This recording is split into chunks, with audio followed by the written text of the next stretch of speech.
joined Paul Stanley, Gene Simmons, and Peter Criss to form KISS in New York City in 1973. The band became a cultural phenomenon.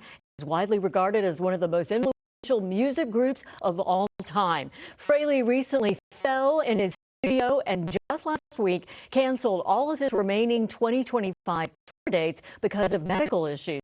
His cause of death has not been released. Well, the top story here at 5 tonight comes to us out of Orange County. An Irvine businessman ambushed and attacked in a parking garage as he was leaving work.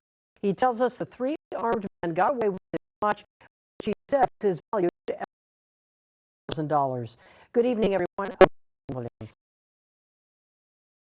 But those robbers left something behind. NBC4's Hetty Chang in Irvine with more on that security footage. Hetty.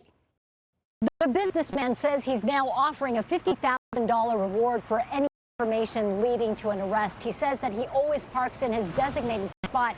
Here was a parking structure, he says, last night around 5:30 as he was leaving work. He says the men were waiting for him. I'm going to my car. The door here. The 36-year-old Irvine business owner does not want to show his face or use his name, fearing for his safety. He shows us how he was leaving his company last evening when he noticed a light-colored SUV nearby. I tried to open my door and I see the car is moving very fast. They jumped out of the car screaming, two of them pointing the gun on me. The security camera from inside the parking garage on Main Street captures three men wearing hoodies attacking him. One of the men has a gun. They pulled me on the ground. One of them tried with the back of the gun in my head and my face several times.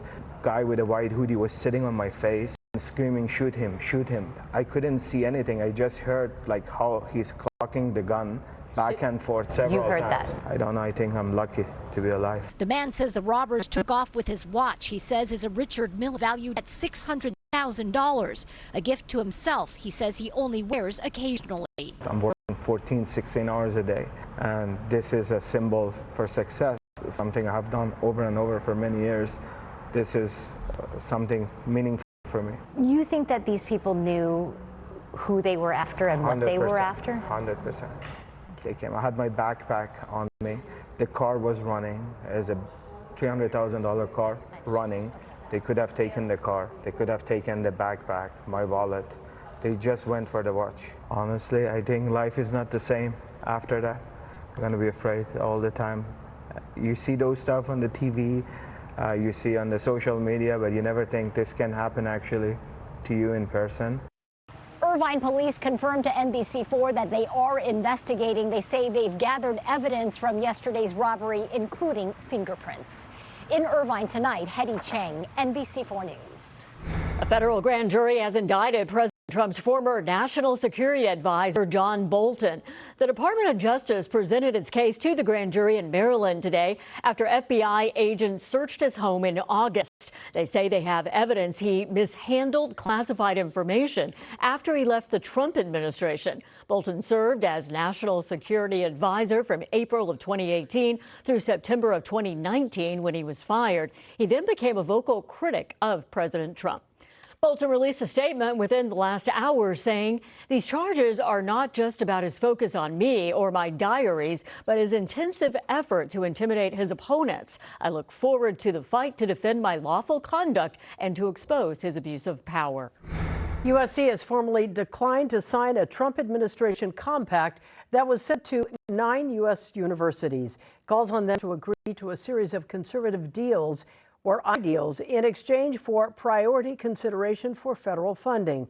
Earlier this month, Governor Newsom then threatened to cut billions in state funding if California schools took the deal. Today, USC's interim president sent a letter to the Secretary of Education expressing some concerns about the president's offer. He said it would, quote, undermine the same values of free inquiry and academic excellence that the compact seeks to promote, end quote.